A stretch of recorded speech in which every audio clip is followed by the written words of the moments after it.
Géopolis Télévision, dans les profondeurs de l'économie africaine.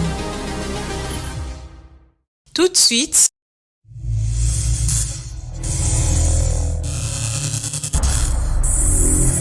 bulletin.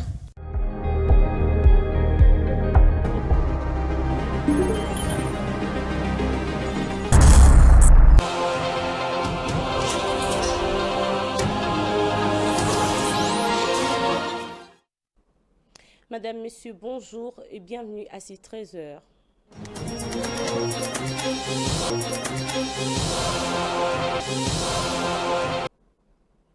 Commençons avec cette information, alors que plusieurs sources dans les États-Unis affirment que les éléments de l'armée rwandaise et du mouvement rebelle l'AFC-M23 sont présents dans la ville d'Uvira au sud Kivu. Kigali évoque au contraire un retrait unilatéral de rebelles et un geste de bonne volonté en faveur du processus de paix. Dans un communiqué publié lundi, le ministère rwandais des Affaires étrangères a salué ce qu'il qualifie de retrait unilatéral de la rébellion, le présentant comme un acte de bonne volonté envers le médiateur José Junior Ouawa.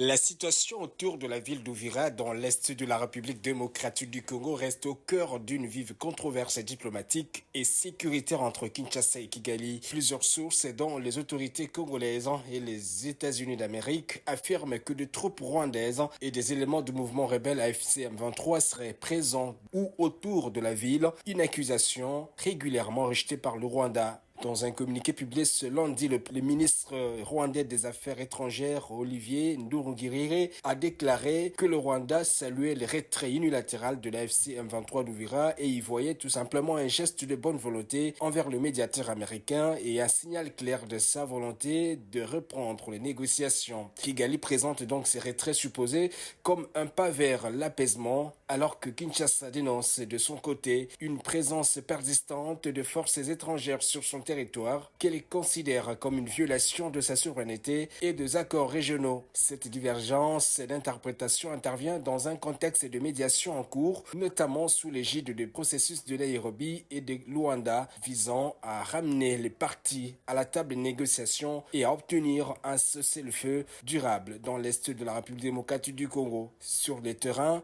la situation reste toutefois volatile. Deux mouvements de population sont signalés dans plusieurs quartiers périphériques d'Uvira et les acteurs humanitaires alertent sur les risques pour les civils en cas de reprise de combat. Dans ce climat de méfiance persistante, la question de leur présence réelle ou non de l'AFC M23 et de forces étrangères à Uvira devient un enjeu central, tant que la crédibilité du processus de paix que pour la stabilité de toute la région des Grands Lacs.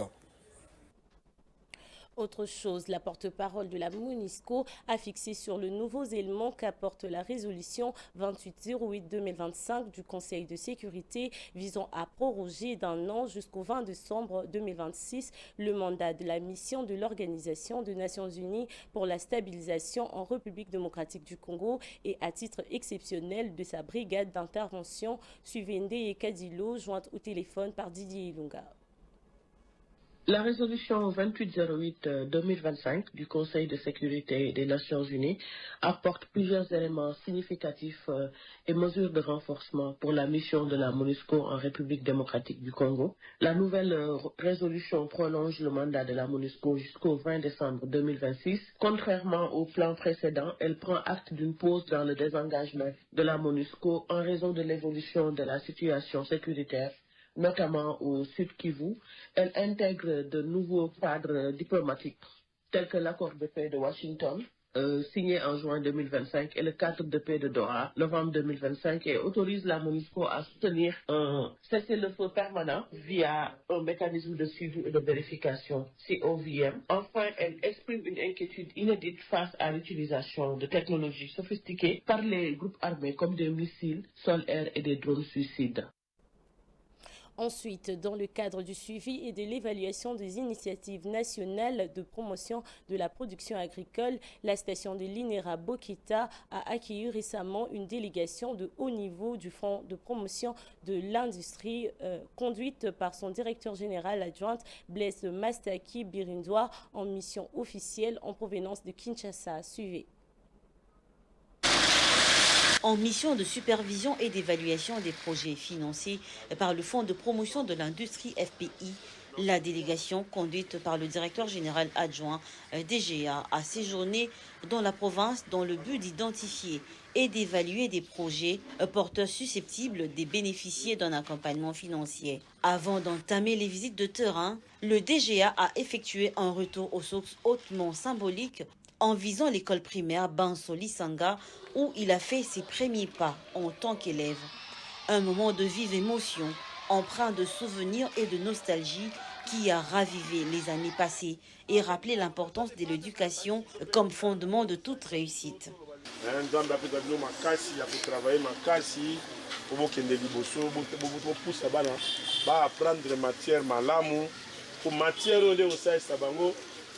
ata balongwe wa bakie sika mususu nomona bato bazo koma français mabe me batangi na bapoto mais biso bato totangi na baso isanga français soko sali erreur kutu biso à l'époque soko sali erreur mingi babeti ofimfimwa. Merci beaucoup président na sepeli makasi na moni ke baso lisanga et disparaître te baso lisanga ezaka debout ezokende malem tokosala malembe to soutenir Malembe école. Dans le prolongement de cette étape chargée de sens, la délégation s'est rendue à l'INIRA Boketa, véritable fer de lance de l'agriculture de la province, reconnu pour son rôle central dans la production de semences améliorées. Cet institut national de recherche agronomique fait face à d'importants défis, notamment l'appauvrissement des sols, le vieillissement de la main-d'œuvre et les effets du changement climatique. Afin de répondre à ces contraintes, l'INIRA sollicite l'accompagnement du FPI pour la mise en place d'un système d'adduction en eau en vue de compenser l'irrégularité des pluies dans les champs expérimentaux. L'Institut projette également de mener des essais culturaux dans différents secteurs afin d'identifier des semences adaptées aux réalités climatiques actuelles. Parmi les besoins exprimés figure aussi l'acquisition d'un tracteur, la construction d'un séchoir moderne, ainsi que l'installation d'unités de conditionnement de semences. La station a été créée en 1948 et puis c'était pour la Madame, Messieurs, l'information, c'est aussi au-delà de nos frontières. Le marché nigérien des instruments de dette à court terme a connu une forte envolée en 2025, soutenue par un recours accru au commercial purpose, une liquidité abondante et un regain de confiance des investisseurs. Selon les régulateurs de marché, cette dynamique reflète à la fois l'appétit croissant des entreprises pour de financements flexibles et l'attractivité renforcée du marché financier nigérien. Suivez. Au Nigeria, les marchés des titres de créances à court terme a connu une forte accélération en 2025. Plus de 753 milliards de naira ont été levés entre avril et octobre à travers des émissions de commercial purpose, a indiqué la Security and Exchange Commission. Déjà sur un point de janvier à juillet, ces émissions ont atteint 1,58 trillion de naira contre 763,4 milliards sur la même période en 2024, soit une hausse de 107%, signe d'un recours croissant des entreprises à ces instruments. Dette non garantie à court terme, les commercial purpose permet de mobiliser rapidement des ressources pour le besoin de trésorerie, généralement sur des maturités inférieures à 270 jours. Selon la SEC, leur performance montre un renforcement de la liquidité, un appétit soutenu des investisseurs et une confiance accrue dans les réformes engagées de ces dernières années. Le directeur général de l'institution, Emomoti Maagama, a indiqué que le marché de commercial purpose